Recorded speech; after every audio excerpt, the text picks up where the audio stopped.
चलिए हम लोग चलते हैं अब बाल्यावस्था यानी कि चाइल्डहुड एंड ग्रोइंग अप का क्वेश्चन नंबर 2। क्वेश्चन नंबर 2 ये है कि बाल्यावस्था में बालक के शिक्षा के विकास के मुख्य बिंदु पर प्रकाश डालें। उत्तर में होगा बाल्यावस्था में शिक्षा, एजुकेशन ड्यूरिंग चाइल्डहुड। बाल्यावस्था को मानव के संपूर्ण जीवन की आधारशिला स्वीकार किया जाता है। बाल्यावस्था के दौरान ही व्यक्ति के आधारभूत दृष्टिकोणों, मूल्यों तथा आदर्शों का काफी सीमा तक निर्धारण हो जाता है। अतः यह आवश्यक है कि बाल्यावस्था में बालक की विकासात्मक विशेषताओं, डेवलपमेंट कैरेक्टरिस्टिक्स को ध्यान में रखकर ही उसकी शिक्षा व्यवस्था की जाए। बाल्यावस्था के दौरान बालिकाओं की शिक्षा व्यवस्था करते समय निम्नलिखित बातों पर ध्यान देना महत्वपूर्ण होगा। पहला, शारीरिक विकास पर ध्यान। स्वस्थ शरीर में ही स्वस्थ मस्तिष्क का विकास होता है। अतः मानसिक विकास के लिए बालक के शारीरिक विकास पर भी उचित ध्यान देना महत्वपूर्ण होता है। बालकों को स्वस्थ बनाए रखने के लिए उन्हें संतुलित तथा पौष्टिक भोजन स्वस्थ माहौल में उपलब्ध कराना चाहिए। बालकों की क्रियाशीलता को बनाए रखने के लिए उन्हें विद्यालय में विभिन्न प्रकार की शारीरिक क्रियाओं जैसे खेलकूद, व्यायाम आदि में भाग लेने के लिए पर्याप्त अवसर मिलने चाहिए। दूसरा, बाल मनोविज्ञान पर आधारित शिक्षा, education based on child psychology. बालक बालिकाएं कठोर अनुशासन पसंद नहीं करते हैं। शारीरिक दंड, बल प्रयोग, डांट डपट आदि से वे घृणा करते हैं। अतः इस अवस्था के बालकों के लिए सहयोग, प्रेम व सहानुभूति पर आधारित शिक्षा की व्यवस्था करनी चाहिए। तीसरा, खेल तथा क्रिया द्वारा शिक्षा, education through play and activity. खेल तथा क्रियाशीलता बालकों की सहज तथा स्वाभाविक प्रवृत्तियां हैं। आधुनिक शिक्षा मनोवैज्ञानिक बालकों की शिक्षा में खेल तथा क्रियाशीलता को महत्वपूर्ण स्थान प्रदान करते हैं।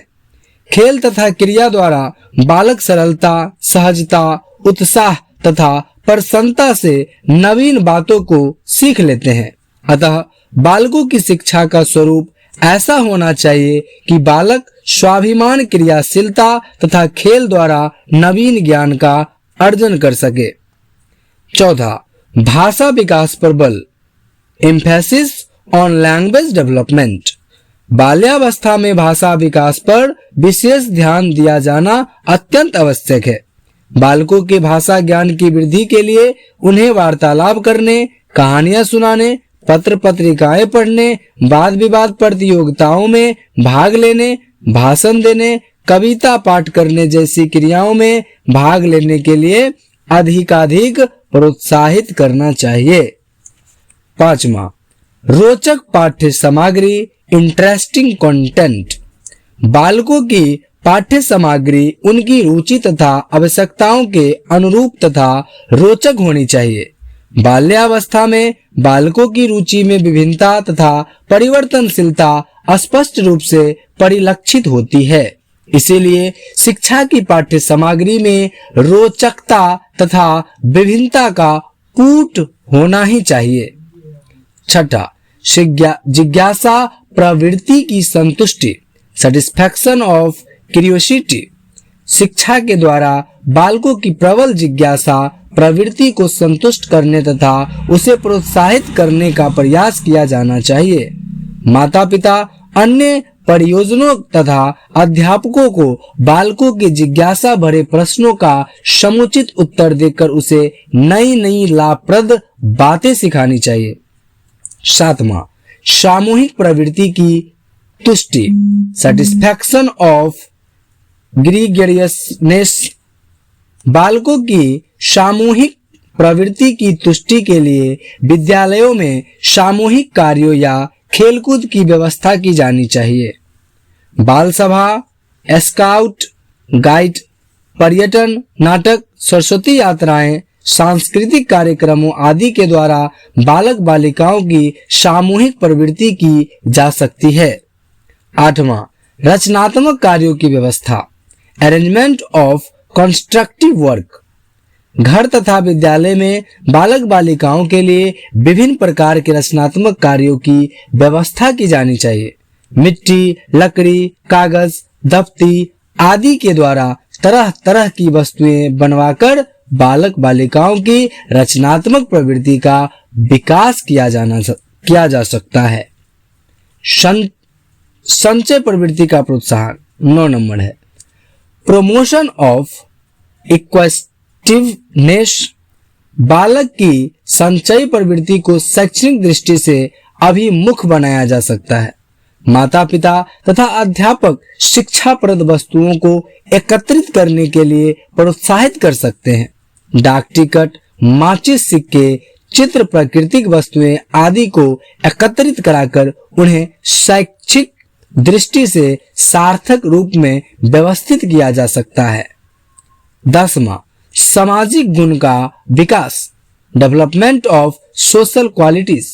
बालावस्था में बालक का समाजीकरण होता है। बालक घर से निकलकर स्कूल में जाता है, जहां वो अन्य छात्रों तथा अध्यापकों के साथ सामाजिक अंतःक्रिया करता है।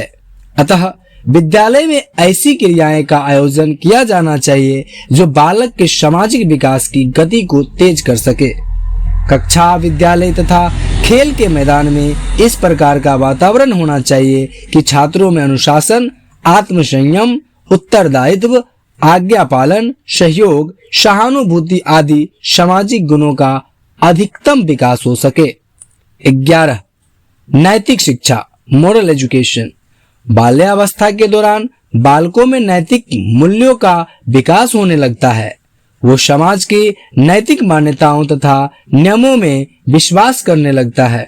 अतः बालकों में नैतिक मूल्यों के उचित निर्माण तथा सामाजिक मान्यताओं व नियमों में विश्वास बढ़ाने के लिए उन्हें विद्यालय में नैतिक शिक्षा दी जानी चाहिए। बालकों को आनंद देने वाली सरल, धार्मिक तथा नैतिक कहानियां द्वारा उन्हें नैतिक शिक्षा दी जा सकती है। 12, मानसिक विकास पर बल, एम्फेसिस ऑन मेंटल डेवलपमेंट। मानसिक विकास के लिए उपयुक्त वातावरण आवश्यक है। अतः बाल्यावस्था में मानसिक विकास के लिए बालकों को यथासंभव उचित वातावरण प्रदान करना चाहिए। घर तथा विद्यालय में उन्हें ऐसा बौद्धिक वातावरण मिलना चाहिए जिससे उनकी विभिन्न मानसिक योग्यताएं जैसे प्रत्यक्षीकरण, स्मृति, चिंतन, तर्क इत्यादि का अधिकतम विकास हो सके। बालक की शिक्षा का उत्तरदायित्व माता पिता, अध्यापक तथा समाज पर होता है। बाल्यावस्था में यदि उपयुक्त बिंदुओं के अनुरूप शिक्षा प्रदान की जाएगी तो बालकों का सर्वांगीण विकास हो सकेगा। चलिए आज इस क्वेश्चन का आंसर इतना, और ये क्वेश्चन का आंसर खत्म भी हो गया।